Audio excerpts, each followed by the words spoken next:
Hey guys, Pawnce here, and today I just wanted to talk about how I could have potentially ended up being a writer as opposed to this YouTube, Twitch stuff that I do.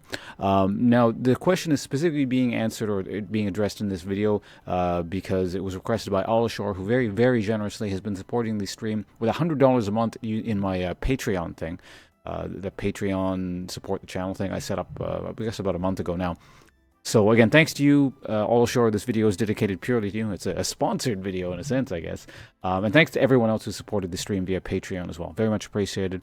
And what works out is I don't mind talking about this topic at all. It's no, like, the topic I enjoy. So I guess we can start covering it. We'll go back way back to the beginning, sort of, I suppose, the beginning of my writing career, as it were, where it went and just sort of my thoughts on stuff as it went along. So, yeah, I guess it has to go all the way back to when I was in, like, early, it's called, like, middle school, I guess. When I went to school was just all, like, one big high school from, like, grade, I don't know, whatever it was to grade 12. But in any case, EverQuest had just first come out. And up until that point, I didn't actually know the fantasy genre existed as a thing. It was just kind of like this big revelation to me with all these, like, elves and dwarves and, like, fighters and mages and rogues and all that stuff like that, because I'd like maybe had an inkling that this sort of stuff had existed through exposure via JRPGs, but nothing too concrete. So anyway, I played EverQuest and I found out this whole fantasy genre thing existed, and I found it very fascinating.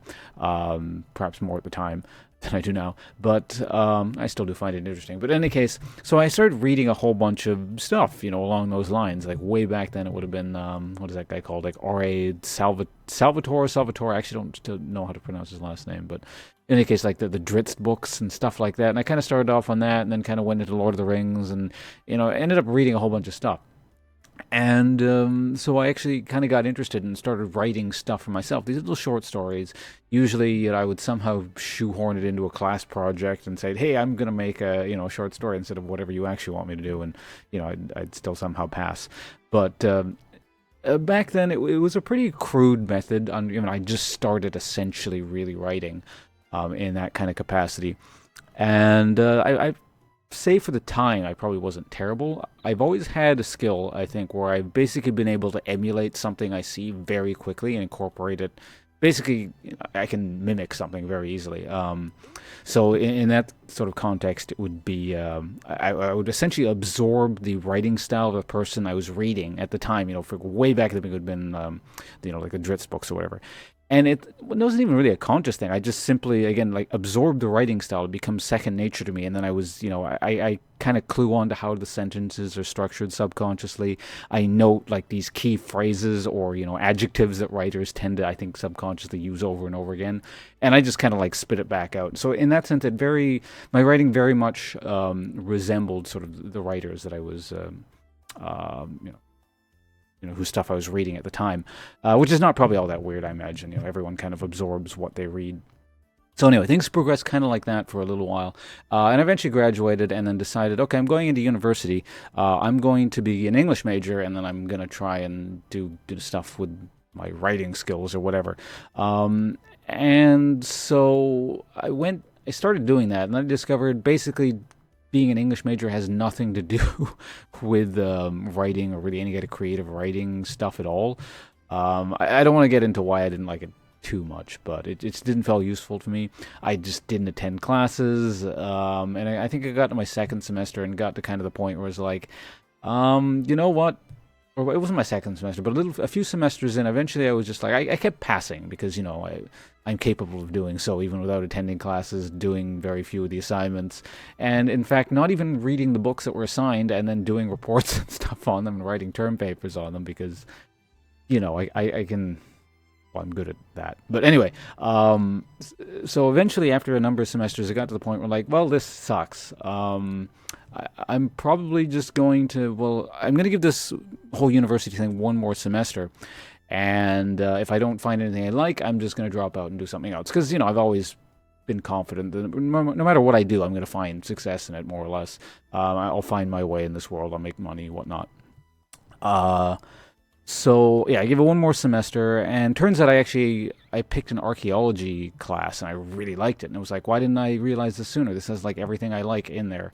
All just kind of rolled into one topic. And So this is getting off topic a little bit, but that's how my university sort of thing went.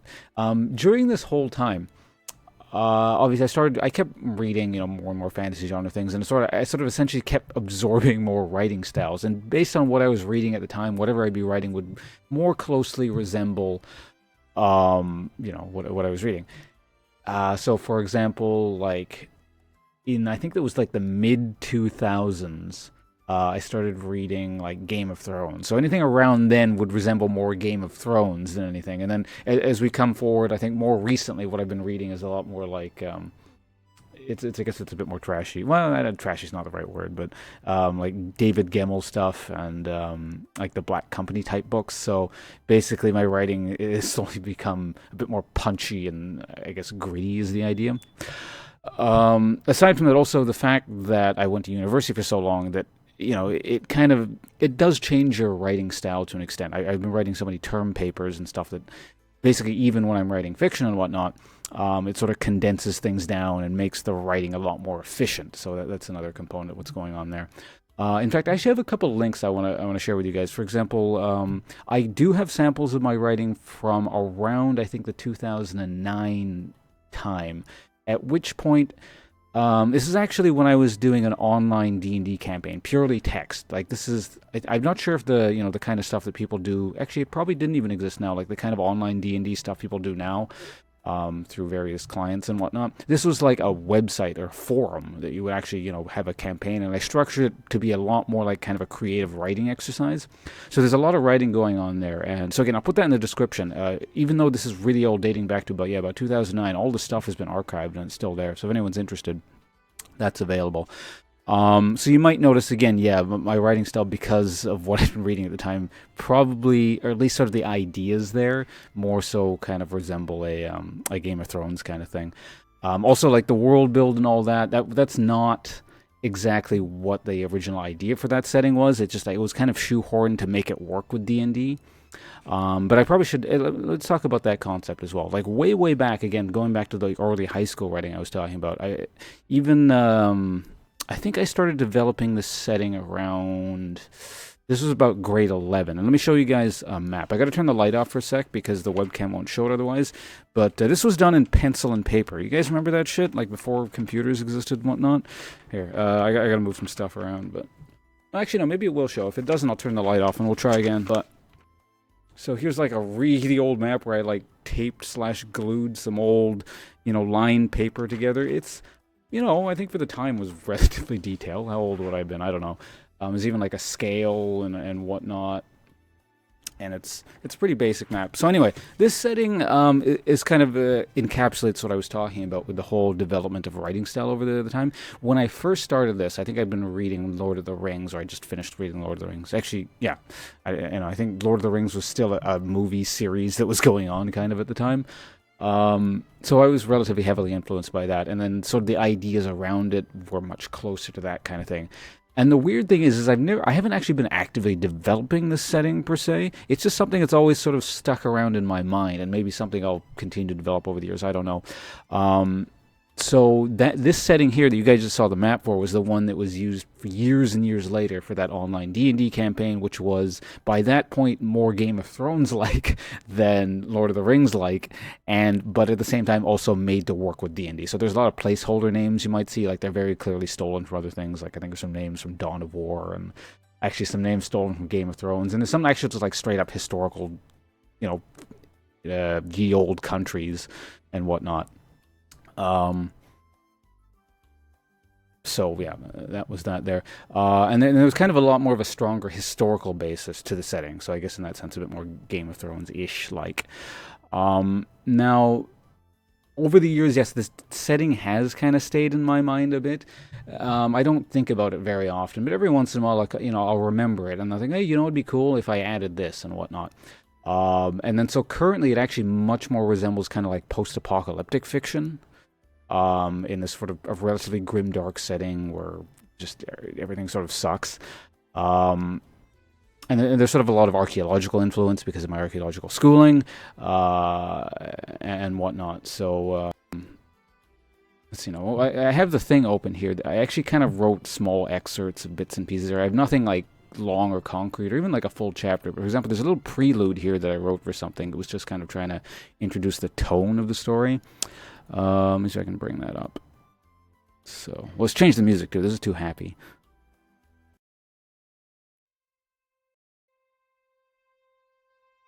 There we go.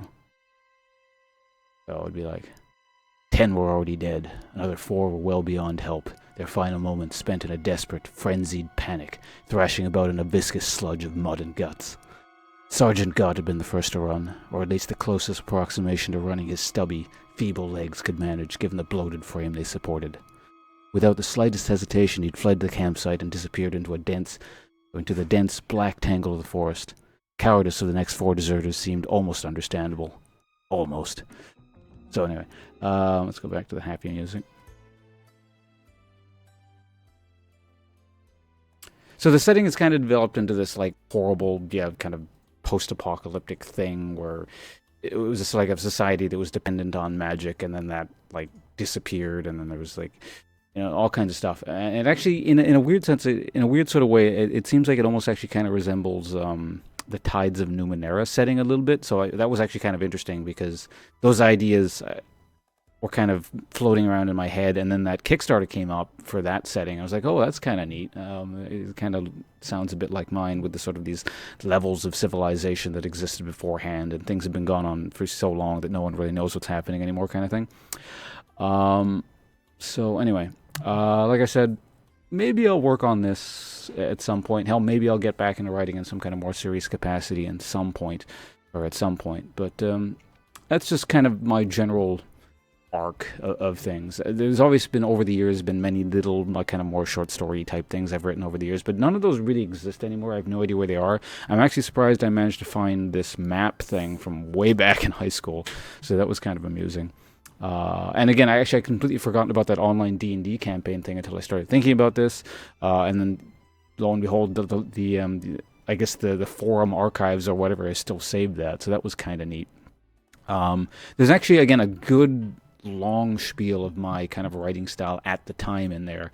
You'll also see other people posting. Those are the PCs. I was the DM. So anyway, that's kind of my thoughts on the topic. Again, All Shore, thank you very much for your very generous $100 contribution to the Patreon. Again, it's helping out immensely over here. So hopefully this video was sufficient for you in terms of, again, my thoughts on this general topic. If you or anyone else has any further questions, and you want me to elaborate on anything, I'll be happy to do so. I'm sure I forgot something I wanted to talk about. This typically happens with these longer videos where I just sort of yammer on for a while. So, yeah. Thanks for watching, and see you guys around. Goodbye.